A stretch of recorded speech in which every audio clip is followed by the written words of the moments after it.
तो आज आम +3 third semester Odia honours major paper 6 unit 1 Odia साहित्य सबुज काव्यधारा ये चैप्टर आज आम मोस्ट इम्पोर्टाट 2 मार्किया एवं 5 मार्किया क्वेश्चन आंसर डिस्कस करवा। ऑलरेडी मु यूनिट 1 लो शॉर्ट क्वेश्चन डिस्कस कर सारी तार लिंक टी मो डिस्क्रिप्शन में अच्छी।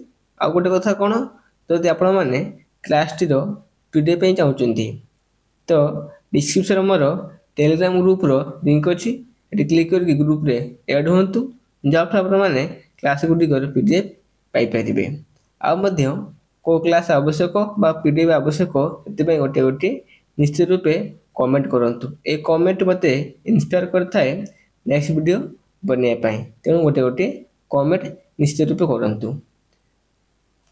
एबे आसंतु क्वेश्चन डिस्कस करबा। प्रथम कौन प्रथम आम 2 मार्किया क्वेश्चन देन 5 मार्किया क्वेश्चन डिस्कस करबा। प्रथम 2 मार्किया क्वेश्चन प्रथम क्वेश्चन कौन आसुची सबुज साहित्यर पृष्ठभूमि। तो क्वेश्चन केमती अटेंड करबा कौ धारा लिखिबे लिखिबार शैली कौन से सब भल भाव में देखंतु प्लस आपण कॉलेज जो मैडम को सार पढ़ुचंती सेतर मध्य किछि ऐड कर परिबे। प्रथम विश्वयुद्धर विषयवस्तु पृथ्वी एटा गोटे काव्य रचना। 1917 मसीह सोवियत रूसर बोल्शेविक विप्लव, 1919 जालियानबाग हत्याकांड, 1920 असहयोग आंदोलन, 1922 टी.एस. इल्टन को वेस्टलैंड काव्य ग्रंथ प्रकाशन समय बंगाल साहित्यर करल युग परी ओडिया साहित्य सबुज युग आदि संकेत सृष्टि होता। क्वेश्चन कौन अच्छी सबुज साहित्यर पृष्ठभूमि ताकू बंगला साहित्यर कल युग सांगे लिंक कर तो सेठारु ही सबुज साहित्य सृष्टि होती। नॉनसेंस क्लब रु सबुज साहित्य समिति तार आनुकूल्य जीववीणा पत्रिका प्रकाश करी सबुज युगर कवि माने निजर काव्य परिचय देवाई प्रस्तुत होते। के माने कवि माने के माने कवि कालचरण पाणिग्राही, अनंत शंकर राय, वेंकुटनाथ पट्टनायक केतटी कवि को कविता को नहीं ए युगर काव्य आभिमुख्य सबुज कविता संकलन प्रकाशित पाइथिला। यह ही थिला सबुज साहित्यर पृष्ठभूमि। तो क्वेश्चन टी केमती आरंभ है प्रथम बंगाल साहित्यर कल युग सांगे ओडिया साहित्यर सबुज युग संकेत सृष्टि होता। तो क्वेश्चन टी बंगाल आरंभ होगी ओडिया सबुज युग सांगे लिंक अच्छी। तो प्रत्येक क्वेश्चन कौ लिखा जाऊँ कौ शैली लिखा जाऊँ एवं कौ वार्ड व्यवहार कर ध्यान देवा आवश्यक। द्वितीय क्वेश्चन कौन सबुज काव्यधारा। रेभेन्सा कॉलेज रे अध्ययन करथुबा केते जण तरुण विद्यार्थी नॉनसेंस क्लब प्रतिष्ठा करथिले। सेमान थिले को माने ना कालिंदी चरण, वेंकुटनाथ, अनंत शंकर, शरद चंद्र मुखर्जी। एमानकर सहायतारे अवकाश नामक एक हाथलेखा पत्रिका प्रकाश पाइथिला सबुज काव्यधारा। परवर्ती समय रे हरिहर महापात्र एम मिशिथिले। जीवनर सुख संधान पाई पृथ्वी परिवेश को छाड़ी नूतन जगत पाई ए युगर कवि माने व्याकुलता प्रकाश करथिले। को माने सबुज साहित्य रोमांटिक चेतना ही थिला सबुज युग काव्यधारा प्रमुख उद्देश्य। तो कहि रखुची भल भाव देखंतु को प्रकार सेंटेंस लिखा जाउछु एवं को प्रकार वर्ड यूज होउची। तृतीय क्वेश्चन कौन आसुची सबुज काव्य चेतनार परिभाषा। किसी पिला कहते सर आप बुझे पढ़ातु मैथ के फिजिक्स नुहे या रूल अच्छी नियम अच्छी नियम अनुसार आम पढ़ा। आप मैंने कॉलेज रे क्लास कर प्लस जो आपण मैंने मो क्लास अटेंड कर तो 2टा क्लास मिशीगले आपंकर कनसेप्ट क्लीयर हो।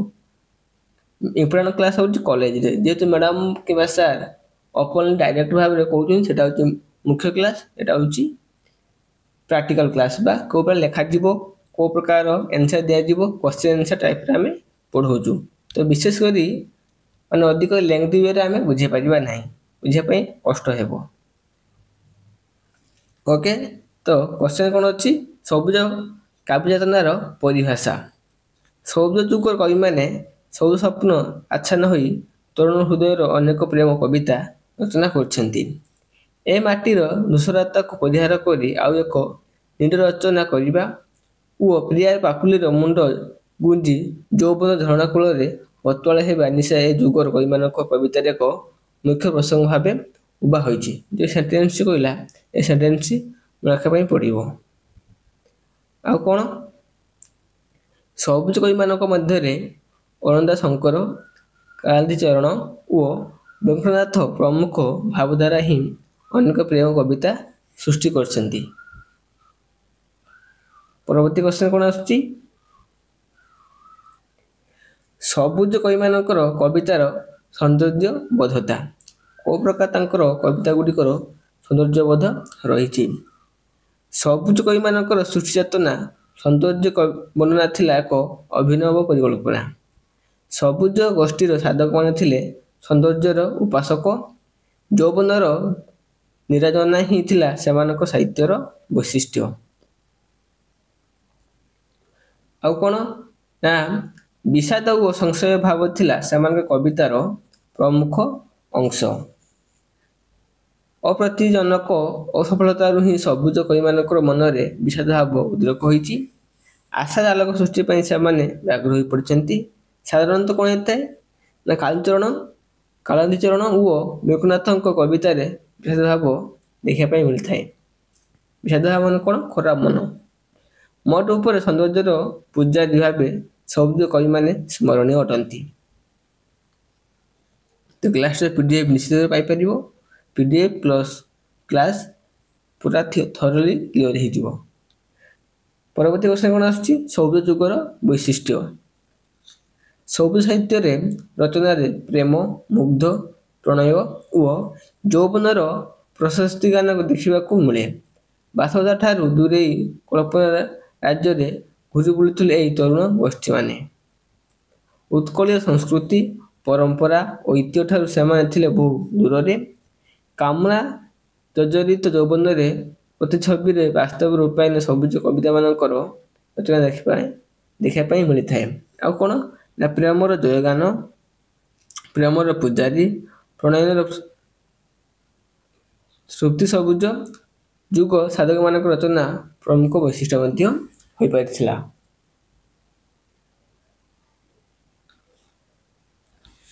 ପରବର୍ତ୍ତୀ କ୍ୱେଶ୍ଚନ ସବୁଜ କବିମାନଙ୍କ ସୃଷ୍ଟିରେ ରୋମାଣ୍ଟିକ ଚେତନା। ପ୍ରତ୍ୟେକ ଯୁଗରେ କାବ୍ୟ ଚେତନାରେ ରୋମାଣ୍ଟିକ ଭାବଧାରା ତଥା ରୋମାଣ୍ଟିକ ଚେତନା ଦେଖିବାକୁ ମିଳିଥାଏ। ସବୁଜ କବିମାନଙ୍କର ବର୍ଣ୍ଣନାରେ ପ୍ରେମର ଶାଶ୍ୱତ ମୂଲ୍ୟଠୁ ଆକର୍ଷଣ ମୋହ ଅଧିକ ଥିଲା। କବି ମାତ୍ରକେ ରୋମାଣ୍ଟିକ।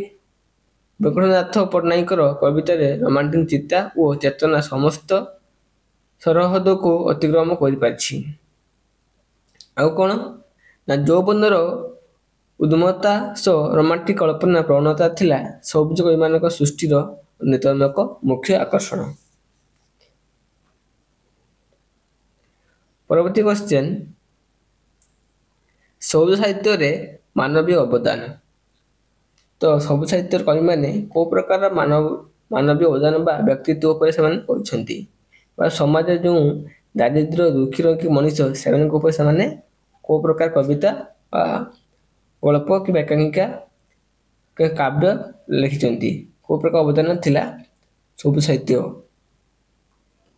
ମାନବର ପୂଜା, ମାନବ ଧର୍ମ ପ୍ରସାର ଓ ଆଦର୍ଶ ସମାଜ ପରିକଳ୍ପନା ସବୁଜ ସାହିତ୍ୟର କୃତି ଦେଖିବାକୁ ମିଳିଥାଏ। ତ ମାନବର ଆଦର୍ଶ, କଳ୍ପନା, ଧର୍ମ ଏସବୁ ଭାବଧାରା ସବୁ ସାହିତ୍ୟ ମାନବୀୟ ଅବଦାନ ବା କବିତା ଗୁଡ଼ିକର ଦେଖିବା ପାଇଁ ମିଳିଥାଏ। ସମାଜର ଦୁର୍ବଳ, ଅବହେଳିତ, ନିର୍ଯାତିତ, ନିଷ୍ପେଷିତ, ଦରଦୀ ମଣିଷର କଥା ବିଷୟରେ ବର୍ଣ୍ଣନା ମଧ୍ୟ ଦେଖିବା ପାଇଁ ମିଳିଥାଏ। ମଣିଷର ଗୌରବ ଚିନ୍ତନ ପାଇଁ ସେମାନେ ଯେତିକି ପରିମାଣରେ ବ୍ୟସ୍ତ ଥିଲେ ସମ ପରିମାଣରେ ମଣିଷର ଦୁଃଖ ଯନ୍ତ୍ରଣା ପାଇଁ ସେତିକି ସେମାନେ ବିରବାନ ହୋଇପଡ଼ିଥିଲେ। ଦାରିଦ୍ର୍ୟ ଦୁଃଖୀ ମଣିଷର ଜୀବନର ଧାରାକୁ କବି ବ୍ୟଙ୍କନାଥ ପଟ୍ଟନାୟକ ରିକ୍ସାବାଲା, ହରିଜନ, ମେହେନ୍ତା ଆଦି କବିତାରେ ବର୍ଣ୍ଣନା ମଧ୍ୟ କରିଛନ୍ତି। ଆଉ କ'ଣ ନା ଅନୁରୂପ ଭାବରେ କାଳିନ୍ଦୀଚରଣଙ୍କ ପାଶୋରି ଦେଲି ମହାଦୀପ, ପୁରୀ ମନ୍ଦିର କବିତାରେ ମାନବୀୟ ଅବଦାନର ଦର୍ଶନତତ୍ତ୍ୱ ଦେଖିବାକୁ ମଧ୍ୟ ମିଳିଥାଏ। ତ ଏହିପରିକା ଥିଲା କ'ଣ ନା ସଭ୍ୟ ସାହିତ୍ୟ କବିମାନଙ୍କର ମାନବୀୟ ଅବଦାନ। ପ୍ରତ୍ୟେକ କ୍ଲାସଟି ଇମ୍ପୋର୍ଟାଣ୍ଟ, ତ ବ୍ୟସ୍ତ ହେବା ନାହିଁ, ଆରାମସେ ଦେଖନ୍ତୁ। ପରବର୍ତ୍ତୀ କ୍ୱେଶ୍ଚନ୍, ସବୁଜ ଗୋଷ୍ଠୀ ସାହିତ୍ୟରେ ସାମଗ୍ରିକ ଚେତନା, ସେ କେଉଁ ପ୍ରକାର ସାମଗ୍ରିକ ଚେତନା ଦେଇଛନ୍ତି କବିମାନେ? ଓଡ଼ିଆ ସାହିତ୍ୟର ସବୁଜ ଗୋଷ୍ଠୀ ସମୟ ଥିଲା ସ୍ୱଳ୍ପ, ମାତ୍ର ସଫଳ ସାହିତ୍ୟ ରଚନା କରିବାରେ ସେମାନେ ଥିଲେ ସିଦ୍ଧହସ୍ତ। ପ୍ରେମ, ପ୍ରଣୟ, ସୌନ୍ଦର୍ଯ୍ୟବୋଧ, ପ୍ରକୃତି ପ୍ରେମୀ, ମାନବବାଦୀ ଦୃଷ୍ଟିକୋଣ, ଆଧ୍ୟାତ୍ମିକତା, ବିଶାରଦବାଦିତା ଆଦି ଭୌତିକ ଚେତନା କବିମାନଙ୍କ ସୃଷ୍ଟିରେ ଦେଖିବାକୁ ମଧ୍ୟ ମିଳିଥାଏ। ପରବର୍ତ୍ତୀ କ୍ୱେଶ୍ଚନ୍, ବୈକୁଣ୍ଠନାଥ ଯାତ୍ରା ସଙ୍ଗୀତ, ବୈକୁଣ୍ଠନାଥଙ୍କ ଯାତ୍ରା ସଙ୍ଗୀତ କବିତାକ ସଫଳ ରୂପାୟନ ଦର୍ଶାଅ। ତ ବୈକୁଣ୍ଠନାଥ ପଟ୍ଟନାୟକ ସାହିତ୍ୟର ଜୀବନର ଶ୍ରେଷ୍ଠ ନିଦର୍ଶନ ଥିଲା କବିତା ଯାତ୍ରାମୁଖୀ। ଉକ୍ତ କବିତାରେ କବିଙ୍କର ଆଧ୍ୟାତ୍ମିକ ଚେତନାର ଉତ୍ତରଣ ଘଟିଛି। ପ୍ରେମ ପ୍ରଣୟନ ଭାଷା ମନରୁ ଅପସରି ଗଲା ପରେ ଈଶ୍ୱରଙ୍କ ଚିନ୍ତା, ଈଶ୍ୱରଙ୍କର ସତ୍ତା ଉପଲବ୍ଧି କରିଛନ୍ତି। ବିଷାଦମୟ ଜୀବନକୁ ଏକମାତ୍ର ଈଶ୍ୱରଙ୍କ ଚିନ୍ତା ହିଁ ଜୀବନର ଶାନ୍ତି ଭରିଦେବା ପାଇଁ ଭରସା କରି ବୈକୁଣ୍ଠନାଥଙ୍କ ଆତ୍ମସମର୍ପଣ ଭାବ, ପୂର୍ଣ୍ଣତା, ପ୍ରିୟତମ ପ୍ରଭୃତି କବିତାରେ ଦେଖିବା ପାଇଁ ମଧ୍ୟ ମିଳିଛି। ତ କେଉଁ କ୍ୱେଶ୍ଚନ୍ ଏବଂ କେଉଁ ପ୍ରକାର ଆନ୍ସର ଦିଆଯାଉଛି ସେଇଟା ଟିକେ ଆଇଡ଼ିଆ ରଖିକି ମନେ ରଖନ୍ତୁ, ମାନେ କିଛି ଲାଭ ହେବ ନାହିଁ, ଏମିତି ଉପରେ କ୍ଲାସଟି ପଳାଇବ। ପରବର୍ତ୍ତୀ କ୍ୱେଶ୍ଚନ୍, ବିଷାଦବାଦୀ ବୈକୁଣ୍ଠନାଥଙ୍କ ପଟ୍ଟନାୟକ। ସବୁଜ ଧାରାରେ ସାହିତ୍ୟିକମାନଙ୍କ ମଧ୍ୟରେ ବୈକୁଣ୍ଠନାଥ ପଟ୍ଟନାୟକ ଏକ ସ୍ୱତନ୍ତ୍ର ପରିଚୟଧାରୀ ଶାଶ୍ୱତ ପ୍ରତିଭା ଥିଲେ। ଏମିତି ଲେଖା ବୁଝିପାରିଲେ ଯେ କେଉଁ ପ୍ରକାର ସେଣ୍ଟେନ୍ସଟି ଲେଖାଯାଉଛି। ସ୍ରଷ୍ଟାଙ୍କର ପ୍ରାରମ୍ଭିକ କାବ୍ୟ ଚେତନା ଥିଲା ରୋମାଣ୍ଟିକ ପ୍ରବଣତା। ପ୍ରାରମ୍ଭିକ ସମୟରେ ରୋମାଣ୍ଟିକ ରହସ୍ୟମୟ ଭାବଧାରା ସହ ଯୌବନର ପୂର୍ଯାଚନା, ପ୍ରେମ, ପ୍ରଣୟ, ସଂଭୋଗ ଓ ଉଦ୍ଦୀପନାରେ ଚେତନାଶ୍ରୟୀ ଥିବା ତାଙ୍କର ସୃଷ୍ଟି ମାନସ। ଆଉ କ'ଣ ନା କବିତାର ବା କବିଙ୍କର କବିତାରେ ନିରାଶ, ହତାଶ, ଗ୍ଲାନି, ବିଷାଦ ଭାବର ଚିହ୍ନ ଦେଖିବା ପାଇଁ ମଧ୍ୟ ମିଳିଛି। ଦ୍ୱିତୀୟ ପର୍ଯ୍ୟାୟରେ କ'ଣ ନା କବି ରହସ୍ୟବାଦୀ ଓ ବିଷାଦବାଦୀ ସ୍ୱରରେ ସନ୍ଧି ହୋଇଗଲେ। ଆଦି ଭୌତିକ ବିଭୂସ୍ୱରୂପରୁ ଉପଲବ୍ଧିକୁ ସେ କବିତାମାନଙ୍କରେ ଦର୍ଶାଇଛନ୍ତି।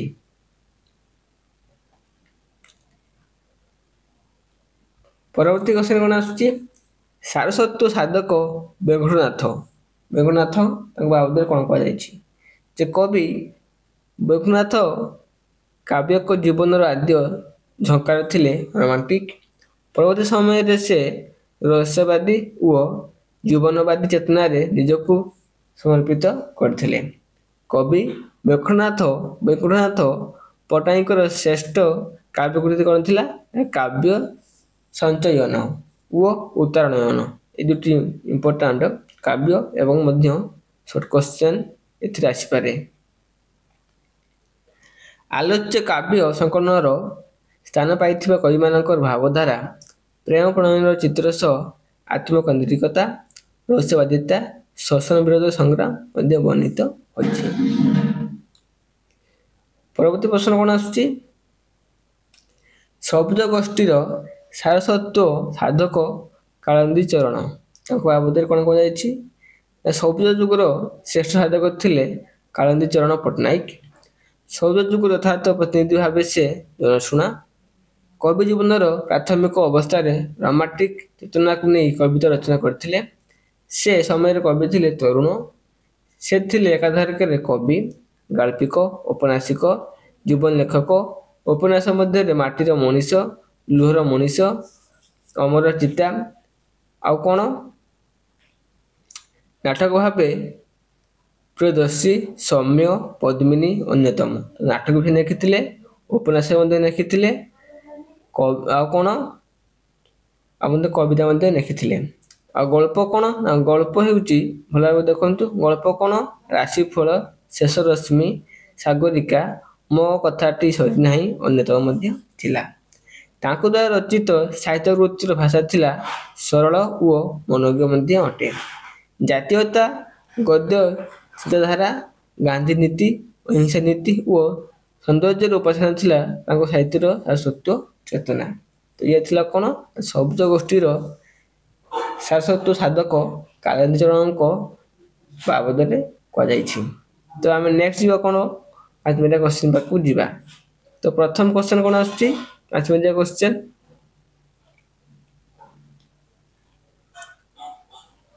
ସତ୍ୟବାଦୀ ଯୁଗର ଅବସାନ ପରେ ସବୁଜ ଯୁଗର ଆବିର୍ଭାବ ଥିଲା ଆକସ୍ମିକ।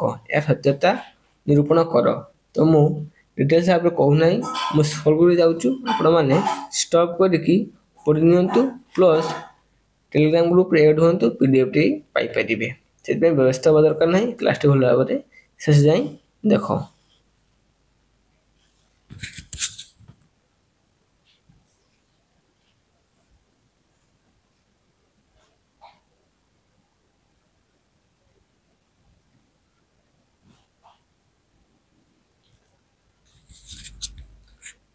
ଦ୍ୱିତୀୟ କ୍ୱେଶ୍ଚନ୍ କ'ଣ ଆସୁଛି ସବୁଜ ଗୋଷ୍ଠୀଙ୍କ ରଚନାର ପ୍ରେମ ସ୍ୱପ୍ନ ପ୍ରଣୟ ଓ ଯୌବନର ପ୍ରଶସ୍ତି ଗାନ କିପରି ଥିଲା ତାହା ଆଲୋଚନା ମାଧ୍ୟମରେ ଦର୍ଶାଅ।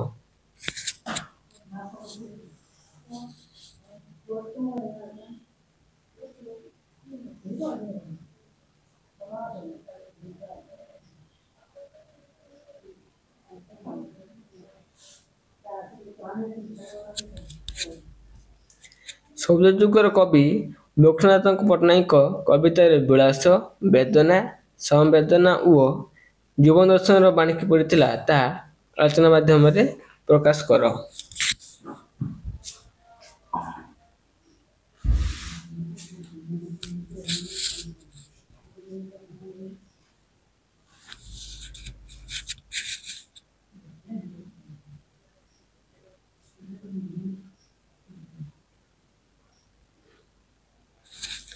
ତ ଇଏ ଥିଲା ଆପଣଙ୍କର ମେଜର ପେପର 6 ୟୁନିଟ୍ 1ର 2 ମାର୍କିଆ ମ୍ୟାଥମେଟିକ୍ସ ମୁଁ ଦେଖେଇଦେଲି। ନିଶ୍ଚିତ ରୂପେ ଟେଲିଗ୍ରାମ ଗ୍ରୁପରେ ଆଡ୍ ହୁଅନ୍ତୁ। Thank you all.